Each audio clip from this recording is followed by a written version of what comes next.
السلام علیکم ورحمۃ اللہ وبرکاتہ۔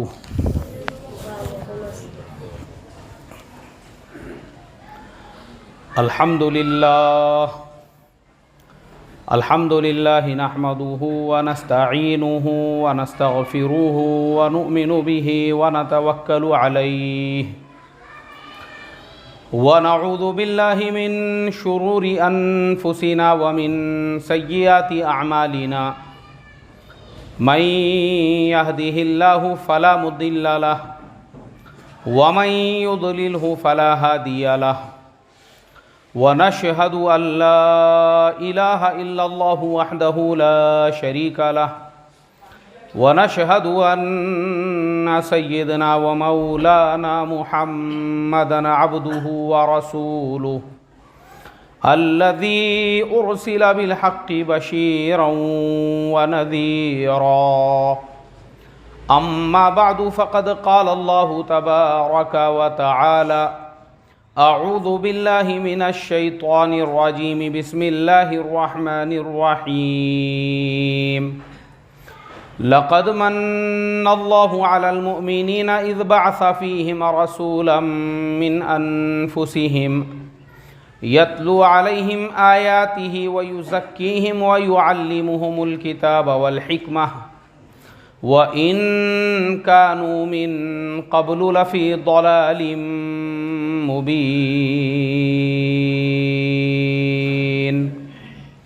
صدق اللہ العظیم۔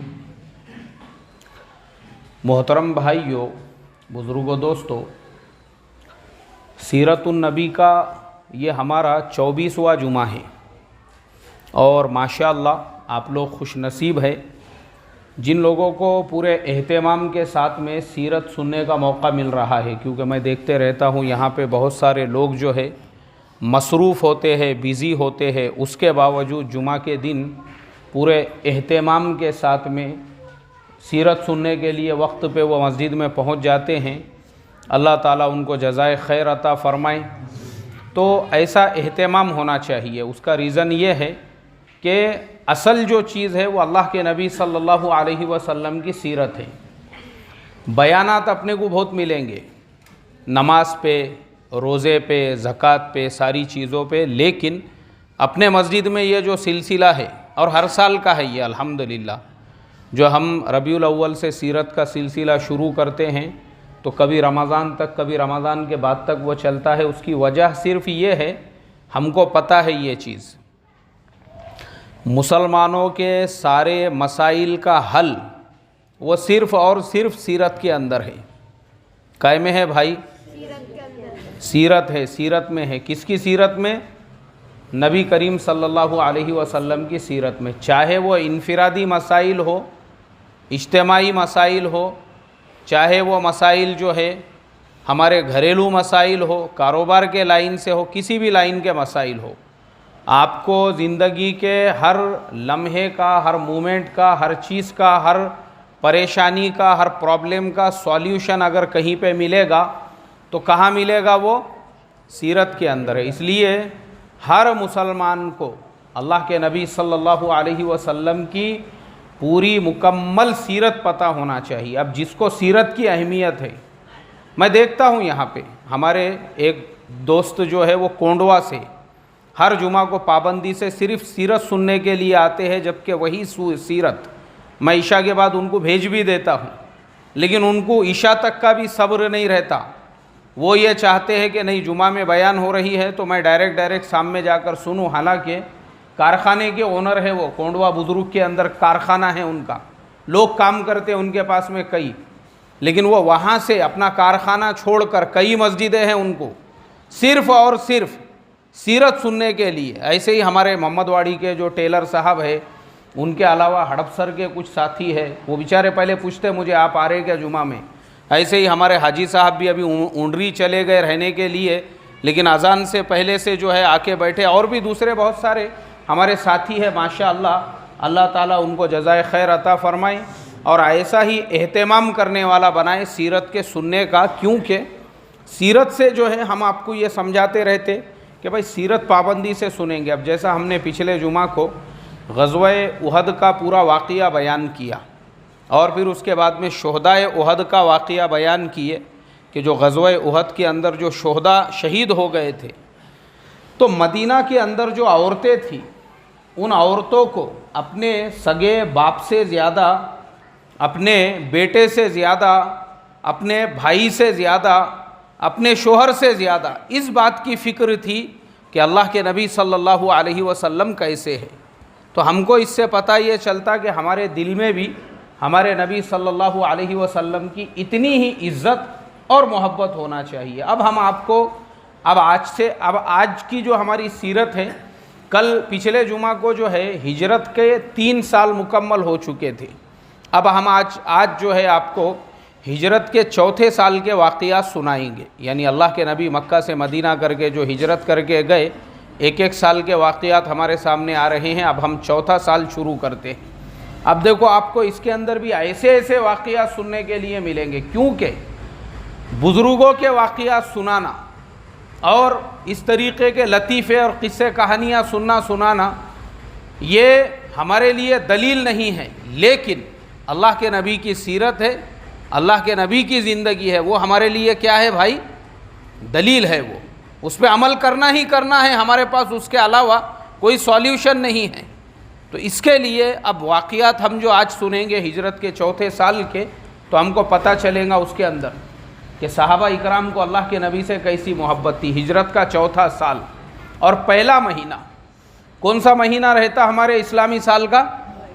پہلا مہینہ۔ کیا نام ہے پہلے مہینے کا؟ محرم، پہلا مہینہ۔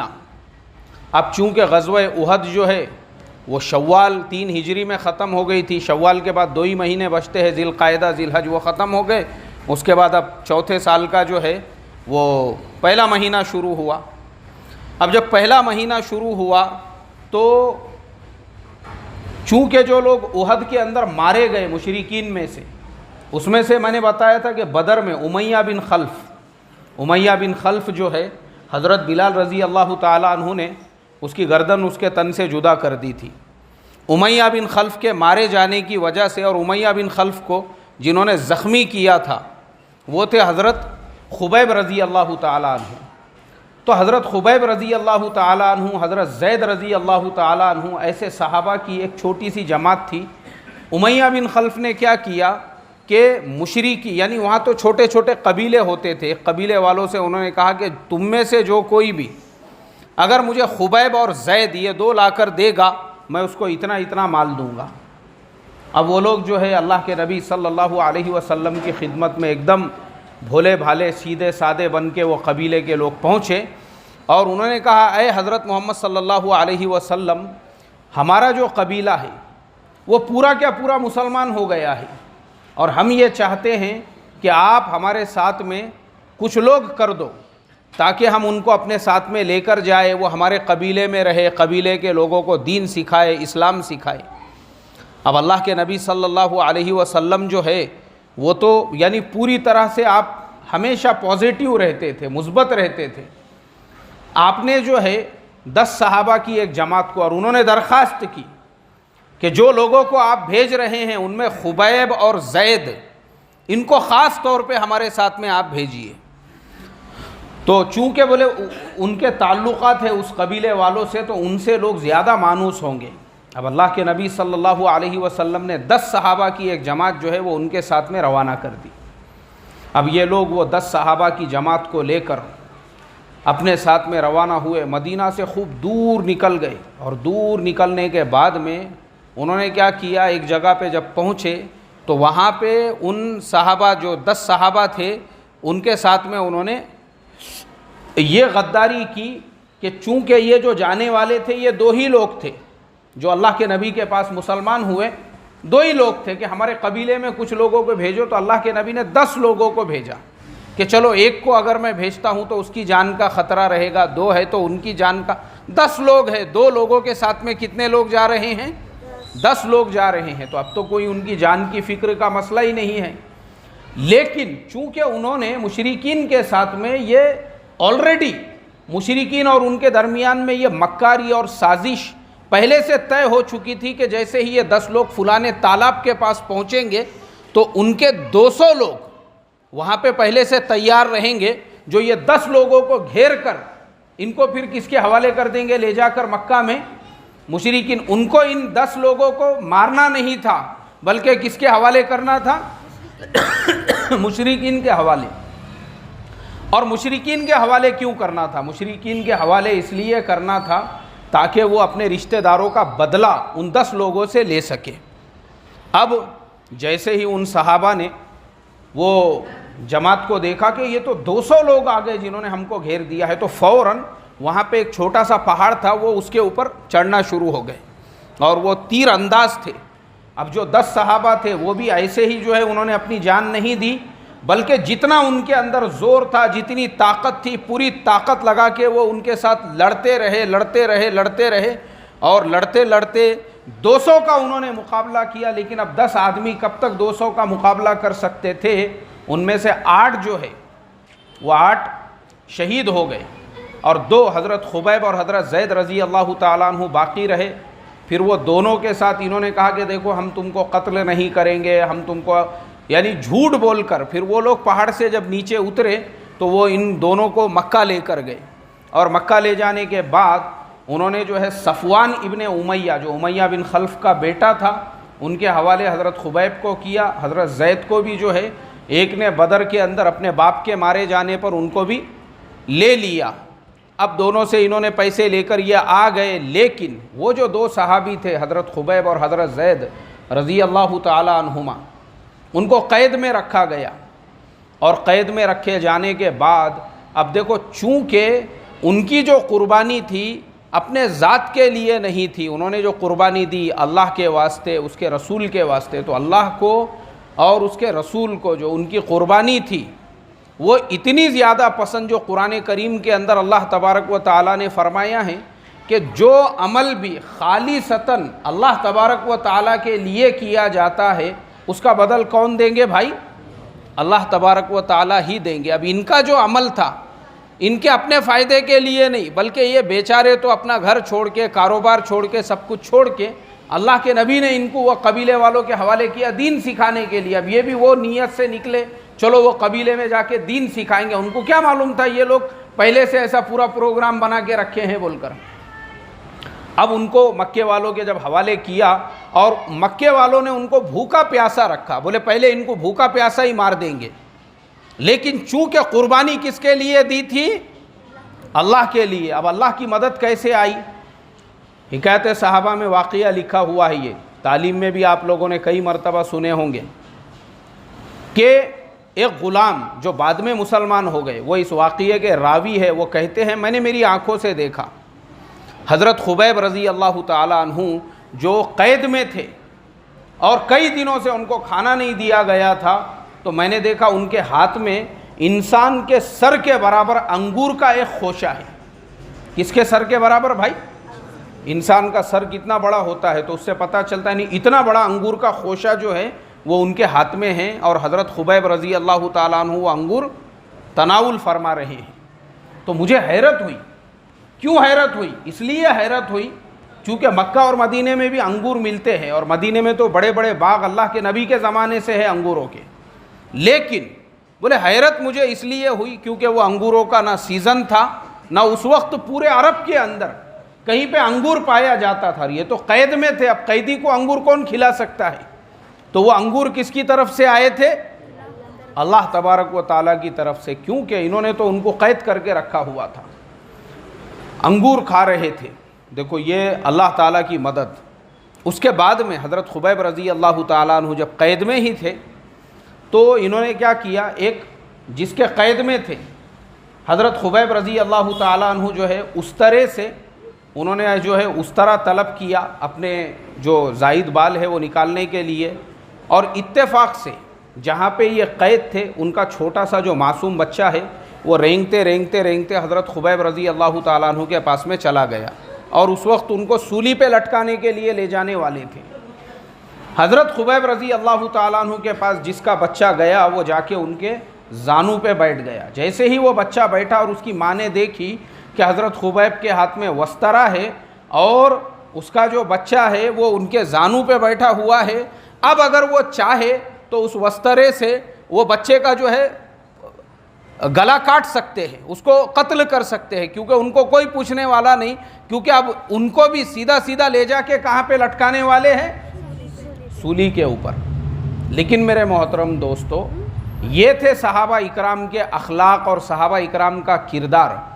حضرت خبیب رضی اللہ تعالیٰ عنہ نے اس استرے کو ایک طرف رکھا، اور رکھنے کے بعد میں اس عورت سے کہا تم کو ڈرنے اور گھبرانے کی ضرورت نہیں ہے، بے فکر رہو، ہم ان حضرت محمد صلی اللہ علیہ وسلم کے ماننے والے ہیں جنہوں نے ہم کو بچوں اور عورتوں پہ ہاتھ اٹھانے سے منع کیا ہے، ہم آپ کے بچے کو کچھ نہیں کریں گے۔ انہوں نے لے جا کے وہ بچہ جو ہے جس کا تھا اس کے سپرد کر دیا۔ اب اس کے بعد یہ لوگ حضرت خبیب رضی اللہ تعالیٰ عنہ کو حدود حرم سے باہر لے کر گئے، اور لے جانے کے بعد حضرت خبیب رضی اللہ تعالیٰ عنہ کا جو سر تھا اس کو ان کے تن سے جدا کر دیا گیا۔ اب دوسری طرف حضرت زید رضی اللہ تعالیٰ عنہ تھے، ان کو بھی لایا گیا۔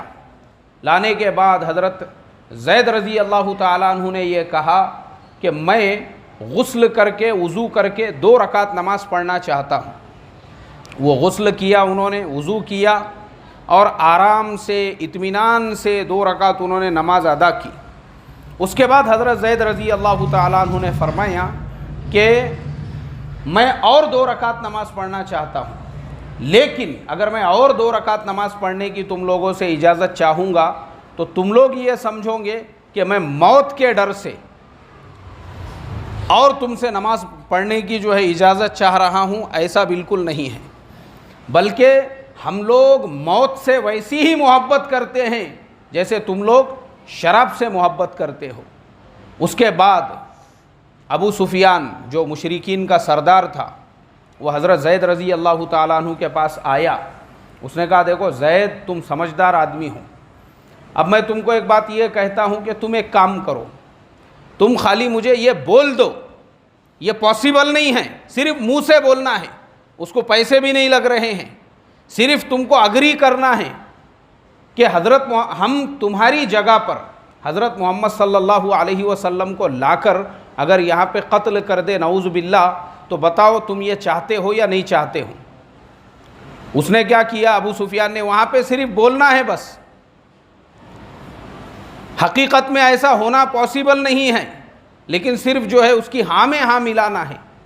اب ہمارے زمانے کا اگر کوئی انسان ہوتا تو وہ کتنے بھی ہیلے حوالے نکالتا تھا، ارے بولے جان بچانے کے لیے تو بول سکتے ہیں، کوئی مسئلہ نہیں ہے، حقیقت میں تھوڑی ویسا ہونے والا ہے۔ لیکن وہ حضرت زید رضی اللہ تعالیٰ عنہ تھے، اور اللہ کے نبی صلی اللہ علیہ وسلم سے محبت ایسی تھی، انہوں نے ابو سفیان کی آنکھوں میں آنکھیں ڈال کر کہا کہ ارے تم تو حضرت محمد صلی اللہ علیہ وسلم کے جان لینے کی بات کر رہے ہو، ہم تو یہ بھی گوارا نہیں کرتے ہیں کہ ہم اپنے گھروں پر آرام سے اطمینان سے بیٹھے رہے اور حضرت محمد صلی اللہ علیہ وسلم کے پیر میں کانٹا بھی چبھ جائے۔ ہم اتنی محبت اپنے نبی صلی اللہ علیہ وسلم سے کرتے ہیں، حالانکہ صرف بولنا تھا، لیکن انہوں نے بولنا بھی گوارا نہیں کیا، اور اس کے بعد حضرت زید کا سر قلم کرنا تھا، لیکن جب ان کا یہ جواب انہوں نے سنا تو تل ملا گئے، اور تل ملانے کے بعد ان کو سولی پہ لٹکایا گیا، ان کے جسم کو جو ہے نیزے سے اس طریقے سے جو ہے کونچے مارے گئے، تیروں سے حملہ کیا گیا، اور تڑپا تڑپا کر جو ہے حضرت زید رضی اللہ تعالیٰ عنہ کی جان لی گئی۔ اللہ کے نبی صلی اللہ علیہ وسلم کو جب یہ دونوں واقعات کی اطلاع ملی، آپ نے صحابہ کے سامنے اس کا تذکرہ کیا۔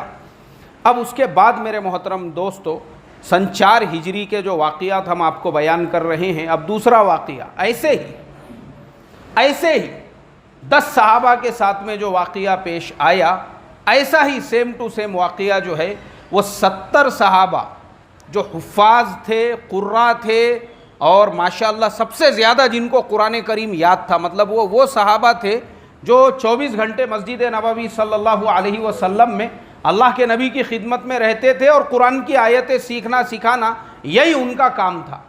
اچھا، میں آپ لوگوں کو ایک اشکال کا جواب دے دوں۔ بہت سارے لوگ یہ سوچتے ہوں گے، بولے یہ اصحاب صفہ جو تھے یا جو ہمیشہ مسجد میں رہتے تھے، ان کو کام وغیرہ رہتا تھا یا نہیں رہتا تھا، ان کا کچھ کاروبار یا ان کے کچھ کھیتی باڑی رہتی تھی یا نہیں رہتی تھی؟ ایسا نہیں تھا۔ یہ وہ لوگ رہتے تھے جو وہاں کے وہاں کے جو گاؤں کے لوکل ہے وہ لوگ نہیں رہتے تھے، بلکہ یہ وہ صحابہ رہتے تھے جن کو پتہ چل گیا. اب جیسے حضرت سلمان فارسی رضی اللہ تعالیٰ عنہ وہ ملک شام میں تھے. کہاں تھے بھائی وہ؟ ملک شام. ملک شام یعنی مدینہ منورہ سے کم 2000 کلومیٹر سے زیادہ دور ہے. وہ ملک شام میں تھے، لیکن وہاں سے چلتے چلتے وہ مدینہ تک پہنچے. اب مدینہ میں جب پہنچنے کے بعد ایک یہودی کے غلام تھے، اور اس کے بعد میں ان کے ایمان کا قصہ ہم نے کئی مرتبہ تفصیل سے بیان کیے، لیکن مین بتانے کا مقصد یہ ہے وہ اوریجنل رہنے والے ویسے ایران کے تھے. ایران سے ملک شام گئے، یعنی ان کو جس نے خریدا تھا اس نے ملک شام میں بیچا، اور ملک شام سے پھر وہ مدینہ تک پہنچے. اب ایسے جو لوگ ہیں جن کا نہ کوئی گھر تھا نہ بار تھا، اور اس کے بعد اللہ کے نبی نے ان کو آزاد کرانے کے لیے وہ جو یہودی تھا اس کی ساری فرمائشوں کو پورا کیا. اب وہ آزاد ہو گئے. اب جب وہ آزاد ہو گئے تو چونکہ ابھی تک وہ غلام تھے، اب نہ ان کا کوئی گھر ہے نہ بار ہے نہ کچھ ہے، وہ کہاں رہیں گے. ایسے ہی اللہ کے نبی کی خدمت میں آپ کو سن کر حیرت ہوں گی، ہمارے آج کے زمانے کا جو فرانس ہے، ہمارے آج کے زمانے کا جو اسپین ہے، ہمارے آج کے زمانے کا جو یورپ ہے، وہاں کے لوگوں کو جب اس بات کی اطلاع ملتی تھی کہ بھائی مدینہ منورہ کے اندر اللہ کے نبی ہے، تو وہ لوگ یورپ سے، افریقہ سے، دور دور سے سفر کر کے کہاں پہنچتے تھے بھائی؟ ارے بھائی بولو نا، مدینہ منورہ پہنچتے تھے. کہاں پہنچتے تھے؟ مدینہ منورہ پہنچتے تھے. ابھی دیکھو آپ، ایک صحابی ہے حضرت صہیب رومی ہے نا، حضرت صہیب رومی رضی اللہ تعالیٰ عنہ، جن کا واقعہ ہے مکہ سے جب مدینہ ہجرت کرنے لگے تو مشرکین نے کہا ہم تم کو جانے نہیں دیں گے. انہوں نے کہا کہ میں نے تم کو انہوں نے اپنے مال کا پتہ بتا دیا، گھر کا پتہ بتا دیا، کاروبار کا پتہ بتا دیا، سب کچھ کہا کہ دیکھو میں نے یہاں پہ اتنا مال رکھا ہوا ہے، سب تم لے لو لیکن مجھے جانے دو. تب انہوں نے ان کو جانے دیا، اور وہ جیسے ہی اللہ کے نبی کی خدمت میں پہنچے. اب دیکھو اس زمانے میں نہ سیٹلائٹ تھا، نہ ہماری طرح سے واٹس شیپ کا زمانہ تھا کہ اگر کوئی واقعہ سید نگر میں ہو رہا ہے اس کو پورے شہر میں پہنچنے کو 2 منٹ بھی نہیں لگ رہے. جیسے ہی ہوا ہر جگہ پہ پہنچ گیا کہ بھائی یہاں. جیسا ابھی 2 دن پہلے میں خبر پڑھ رہا تھا، بمبئی کے اندر اچانک سے 2000 لوگوں نے جو ہے ایک جگہ پہ جم گھٹا کر دیے. کیوں؟ تو لوگوں نے خبر اور افواہ پھیلا دی کہ گورنمنٹ وہاں پہ سب لوگوں کو پلاٹ بانٹ رہی ہے. تو اچانک میں لوگ پہنچ گئے، کسی نے بانسیں گاڑنا شروع کر دیا، کسی نے ڈنڈے گاڑنا شروع کر دیا، کسی نے چادر بچھا دیا، کسی نے تمبو بچھا دیا، اتنی جگہ میری بولے. اچانک میں گھنٹے بھر کے اندر خبر مشہور ہو گئی، لوگ وہاں پہ پہنچ گئے. تو ہمارا زمانہ سیٹلائٹ کا ہے، لیکن وہ زمانہ ایسا تھا، نہ وہ زمانے میں سیٹلائٹ تھا، نہ ٹیلی فون تھا، نہ واٹس شیپ تھا، نہ وہ زمانے کے اندر آج کی طرح سے ٹیکنالوجیز تھی. اب اس کے باوجود دیکھو اللہ کے نبی صلی اللہ علیہ وسلم کا یہ معجزہ ہے کہ حضرت صہیب رضی اللہ تعالی عنہ انہوں نے مکہ کے اندر اپنا گھر، اپنا مال، اپنے خزانے، اپنا سب کچھ مشرکین کے حوالے کیا. کہاں پہ کیا بھائی؟ مکہ کے اندر کیا. اور مکہ سے ہجرت کر کے سیدھا جب مدینہ پہنچے اور اللہ کے نبی کی خدمت میں اب آ ہی رہے ہیں، اور پہلی نظر ان کی جب اللہ کے نبی صلی اللہ علیہ وسلم کی ان کے اوپر پڑی، پڑھتے ہی اللہ کے نبی نے فرمایا کہ صہیب نفع والا سودا کیا. کیا فرمایا بھائی؟ صہیب کون سا سودا کیا؟ نفع والا سودا کیا. کون سا نفع والا سودا؟ کہ ایمان کو بچانے کے لیے اپنی دنیا کو کیا کر دیا؟ قربان کر دیا. اور پھر فوراً ابھی حضرت صہیب اللہ کے نبی تک پہنچے بھی نہیں کہ فوراً حضرت جبریل آئے اور قرآن کی آیتیں نازل ہوئی. ان اللہ اشتری من المؤمنین انفسهم واموالهم بان لهم الجنہ. اللہ تبارک و تعالیٰ نے مومنین کے ساتھ ایک سودا کیا. کیا سودا کیا؟ کہ مومنین کے جان کے اور مال کے بدلے میں ان سے کس کا وعدہ کر دیا؟ جنت کا وعدہ کر دیا. یہ ہے اللہ کے نبی کا معجزہ. کوئی سیٹلائٹ نہیں، کوئی اطلاع دینے والا نہیں، لیکن حضرت صہیب کے چہرے پہ جیسے ہی نظر پڑی فوراً اللہ کے نبی نے فرمایا کہ صہیب نفع والا سودا کیا. سبحان اللہ. ایک مرتبہ درود شریف پڑھ لو.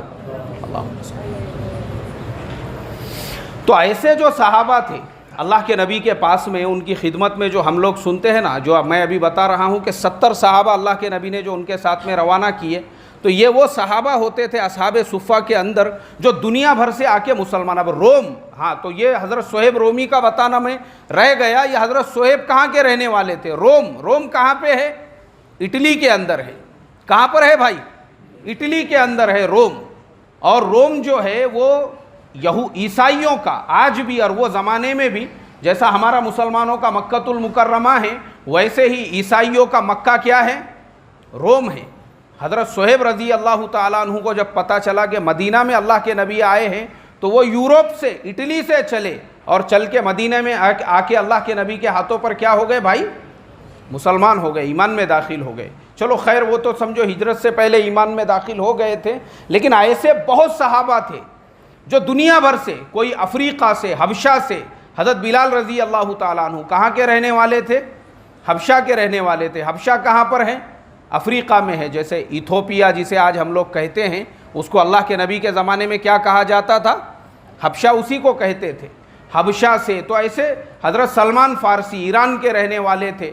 بہت صحابہ ہے ایسے جو دنیا بھر کے کونے سے، الگ الگ علاقوں سے، الگ الگ شہروں سے، الگ الگ قبیلوں سے، ان کو جب پتہ چلا کہ اللہ کے نبی آئے ہیں تو اللہ کے نبی کی خدمت میں، حضرت ابو ذر غفاری وہ طائف کے رہنے والے تھے، تو ایسے وہ اللہ کے نبی کی خدمت میں پہنچتے تھے، اور اس کے بعد میں اللہ کے نبی نے ان کے لیے ایک چبوترا بنایا تھا جسے اصحاب صفہ کا چبوترا کہا جاتا ہے۔ اب وہ جو 70 صحابہ تھے، کچھ لوگ آئے، انہوں نے کہا کہ ہمارے یہاں پہ سارے قبیلے کے لوگ ایمان میں داخل ہو چکے ہیں، اور آپ جو ہے قراء کی اور حفاظ کی ایک جماعت ہمارے ساتھ میں روانہ کیجیے۔ اللہ کے نبی صلی اللہ علیہ وسلم نے وہ 70 صحابہ کی جماعت ان کے ساتھ میں روانہ کی، جو سارے کے سارے حافظ قرآن تھے۔ اب یہ لوگ ان کو لے کر چلے، اور لے جانے کے بعد میں انہوں نے جو ہے ان 70 کے 70 صحابہ کو بھی شہید کر دیا۔ ان کی شہادت کے بعد اللہ کے نبی صلی اللہ، ایک صحابی جو تھے وہ صرف اکیلے اپنی جان بچا کر جو ہے وہاں سے نکلے، اور اکیلے جان بچا کے جب وہ بھی واپس آ رہے تھے تو درمیان میں اللہ کے نبی نے 2 لوگوں کو جو اللہ کے نبی صلی اللہ علیہ وسلم کے پاس میں ضمانت کے طور پہ تھے، ان کو چھوڑا، اور وہ صحابی سے ان کا مقابلہ ہوا تو انہوں نے وہ دونوں لوگوں کو جو ہے قتل کر دیا۔ اور یہ بات نہ ادھر مدینہ میں کسی کو معلوم ہے نہ ادھر، کیونکہ وہاں تو جو 70 صحابہ بھیجے گئے تھے وہ سارے کے سارے شہید ہو چکے تھے۔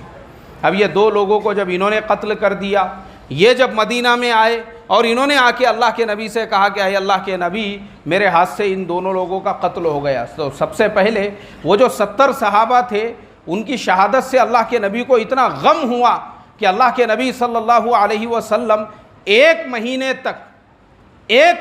تک فجر کی نماز میں قنوت نازلہ پڑھتے رہے، 1 مہینے تک۔ اور ان جابرین اور ان جو ظالمین تھے ان کے لیے اللہ کے نبی جو ہے دعا کرتے رہے، جس کے اندر آپ نے دعا کی اللہم شتت شملہم وفرق جمعہم وخالف بین کلمتہم وامحو آثارہم، کہ اے اللہ جس نے ہمارے 70 جو صحابہ تھے، جو حفاظ تھے، قراء تھے، ان کو شہید کر دیا، تو ان کے درمیان میں تفریق پیدا کر، ان کی جڑوں کو کھوکھلا کر دے، ان کے آپس کے اتحاد کو پارا پارا کر دے، ان کی بستیوں کو پلٹ دے۔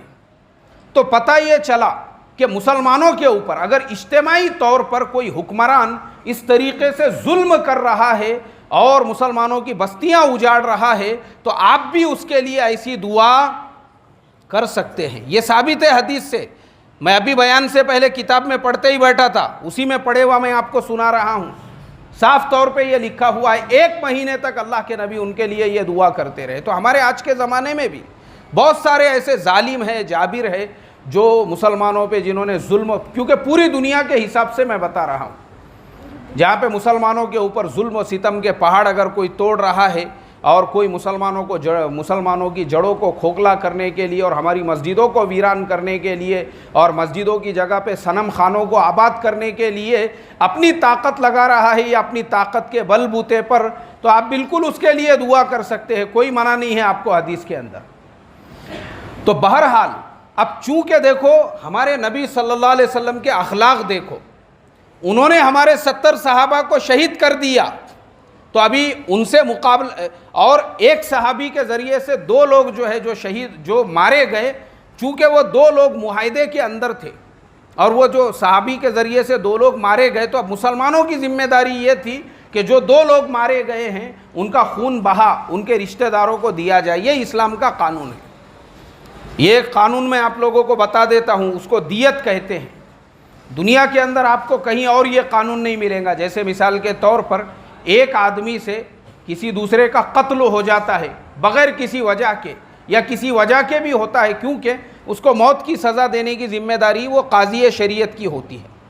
لیکن اگر کسی نے کسی کو مار دیا سمجھو، تو مارنے کی صورت میں دنیا میں صرف آپ کو یہ اسلامی شریعت کا یہ قانون ہے کہ جو مارا گیا ہے اس کے جو وارث ہے، اگر وہ مارنے والے سے جو دیت کی رقم ہے، ایک رقم طے کر کے کہ اگر وہ اتنی رقم ادا کر دے گا تو ہم اس کو معاف کر دیں گے.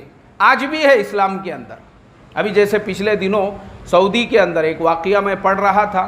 ایک بیچارہ غریب ڈرائیور ہمارے انڈیا کا ہی تھا، غریب ڈرائیور، اور اچانک میں جو ہے جو سگنل ہوتا ہے وہاں پہ بہت سخت قانون ہے کہ سگنل جو ہے وہ ریڈ ہونے کے بعد میں آپ گاڑی آگے نہیں بڑھا سکتے. لیکن ایسا کچھ سنسان ایریا تھا جہاں پہ کوئی نہیں تھا، اور اس نے دیکھا کہ یہاں تو کوئی بھی نہیں ہے، تو جو ریڈ سگنل تھا اس کے باوجود وہ ڈرائیور صاحب تھے انڈیا کے، اور انہوں نے سگنل توڑ کے گاڑی آگے نکال دیے. اب انہوں نے آگے نکالنے کے بعد ایک آدمی دوسری طرف سے آ رہا تھا، اچانک وہ ان کے گاڑی کے سامنے آ گیا، وہ بھی کسی گاڑی کے اوپر تھا، اور دونوں کے بیچ میں جو ایکسیڈنٹ تھا وہ اتنا سخت ہو گیا جس کی وجہ سے سامنے والے انسان کی جان چلی گئی. تو وہاں کی کورٹ نے یہ کہا کہ بھائی تم نے اس کو قتل کیا، کیونکہ اگر سگنل ہرا ہوتا تھا اور پھر تم گاڑی آگے لے کر جاتے اور یہ مارا جاتا تو تمہارا قصور نہیں رہتا تھا، پھر قصور کس کا رہتا تھا؟ اس انسان کا. لیکن ابھی چونکہ سگنل جو ہے وہ لال تھا اور تمہاری ذمہ داری تھی، تم رکے رہتے، پھر بھی تم سگنل توڑ کے آگے بڑھے، اس کا مطلب تم نے قتل کیا، کیونکہ وہ جو گاڑی لے کے نکلا تھا وہ تو سامنے کا سگنل ہرا دیکھ کے نکلا تھا. تو اس کے اوپر قتل کا جرم ثابت کیا، اور جرم ثابت کرنے کے بعد میں اس کے جب رشتہ داروں سے بات چیت کی، وہاں 2 ہی سزا ہوتی ہے. ایک تو تم اس کے رشتہ دار جو رقم کہہ رہے ہو اس کے بدلے میں ادا کرو، اور یا تو پھر وہ تم کو معاف کر دے. یہ بھی ایک صورت ہوتی ہے کہ جو اس کا وارث ہے وہ کہے کہ میں نے تجھے اللہ کے لیے کیا کر دیا، معاف کر دیا، تو ختم ہو گیا. دیکھو یہ ہے اسلام. 2 لفظ اپنی زبان سے کہہ دیا کہ میں نے تجھے کیا کر دیا، معاف کر دیا، تو وہ قاتل کو اس کے قتل کی سزا بھی کیا ہو گئی، اب معاف ہو گئی، کیونکہ جو اس کا وارث تھا اس نے اس کو جو ہے اس کا قصاص معاف کر دیا. لیکن اگر وہ یہ کہے کہ مجھے دیت کی رقم چاہیے، خون بہا چاہیے، اتنا پیمنٹ چاہیے تو میں تجھے معاف کروں گا، تو یہ صورت بھی جائز ہے. تو اس نے کیا کیا، اس نے کہا کہ مجھے 10 ملین ریال چاہیے. سعودی کے جو 10 ملین مطلب 1 کروڑ ریال چاہیے، جو ہمارے انڈیا کے حساب سے تقریباً 20 کروڑ روپے ہوتے ہیں. بولے اتنے پیسے اگر تو دیتا ہے تو پھر میں تجھے معاف کر دوں گا، ورنہ جو ہے 8 دن کے اندر جج نے سزا اس کی ٹائم لیمٹ مقرر کر دی ہے، فلانے دن تک تو نے ادا کر دینا چاہیے، اگر نہیں ادا کرے گا تو پھر اس قتل کے بدلے قتل ہے. وہاں تو قرآن ہے، یا ایھا الذین آمنوا کتب علیکم القصاص، قصاص ہے وہاں پہ، تو بدل ہے وہاں، ہاتھ کے بدلے ہاتھ ہے، ناک کے بدلے ناک، کان کے بدلے کان، اور جان کے بدلے میں جان ہے. تو ایک لوگوں نے وہاں پہ چندہ جمع کرنا شروع کیا، اس کے لیے لوگوں نے میسج چلائے، بولے بھائی فلانا اپنا ہندوستانی بھائی ہے، اس کی جان بچانے کے لیے ہم کو جو ہے اس کے لیے چندہ کرنا ہے. اب کوئی 2 روپے دے رہا، کوئی وہاں کے 5 روپے، 10 روپے، 20 روپے، ایسے سے تو اس کی بیچارے کی قیامت تک بھی جو ہے 20 کروڑ روپے جمع نہیں ہوں گے ایسے سے. لیکن دیکھو اللہ تبارک و تعالی کچھ ایسے بندوں کو پیدا کرتے ہیں. جس سیٹ کے پاس میں وہ کام کیا کرتا تھا، یعنی جس کا ٹیکسی ڈرائیور تھا، اسی سیٹ کے دل میں اللہ تبارک و تعالیٰ نے ایسا رحم پیدا کیے، وہ بیچارے نے اپنی پوری زندگی بھر کی جو کمائی تھی پوری اس نے ایک تھیلے میں بھرا، وہ لے کر جو ہے کورٹ کے اندر پہنچا. بولے بھائی یہ میرا ڈرائیور ہے، غلطی ہو گئی اس سے، یہ لو اس کا جو بھی جرمانہ رہے گا یہ میں ادا کرنے کے لیے تیار ہوں. وہ اکیلے انسان نے جو 10 ملین جو ریال بھرنے کے تھے وہ بھر دیا، کورٹ نے اس کو باعزت کیا کر دیا بھائی، بری. یہ اسلام کا قانون ہے. تو ایسے ہی اللہ کے نبی کے زمانے میں وہ جو ایک صحابی کے ذریعے سے 2 لوگوں کا قتل ہو گیا. اب اللہ کے نبی نے کیا کیا، اللہ کے نبی نے کہا کہ دیکھو وہ قتل ہوا ہے، اس کے رشتہ داروں کو اب ہم کو بھی کیا دینا پڑے گا، خون بہا دینا پڑے گا، اس کی دیت ادا کرنا پڑیں گی، اور وہ خون بہا جو دیں گے صرف مسلمان نہیں دیں گے، چونکہ مدینہ میں ایسا ایگریمنٹ ہوا تھا کہ جتنے بھی لوگ ہیں مدینہ کے اندر، جو مدینہ میں یہودی آباد ہے، جتنے قبیلے کے لوگ آباد ہے، تو ایسا اگر کچھ ہوتا ہے لڑائی جھگڑوں کے اندر تو سارے لوگ مل کر ایک ساتھ میں جو ہے اس کا خون بہا ادا کریں گے۔ اللہ کے نبی صلی اللہ علیہ وسلم پہنچے قبیلہ بنو نذیر کے سرداروں کے پاس، جو یہودیوں کا قبیلہ تھا، اس مسئلے کے اوپر بات چیت کرنے کے لیے۔ تو اب آگے کے جمعہ میں ہم بیان کریں گے انہوں نے کس طریقے کی سازش کی، اللہ کے نبی کے سر پہ جو ہے اوپر سے چٹان پھینکنے کی، اور پھر اس کے بعد یہودیوں کے ساتھ میں جو معاہدہ ہوا وہ اگلے جمعہ کو تفصیل سے بیان ہوں گا۔ وقت پہ پہنچنے کی فکر اور کوشش کرے، جن کی سنت باقی ہے وہ پڑھ لے بھائی۔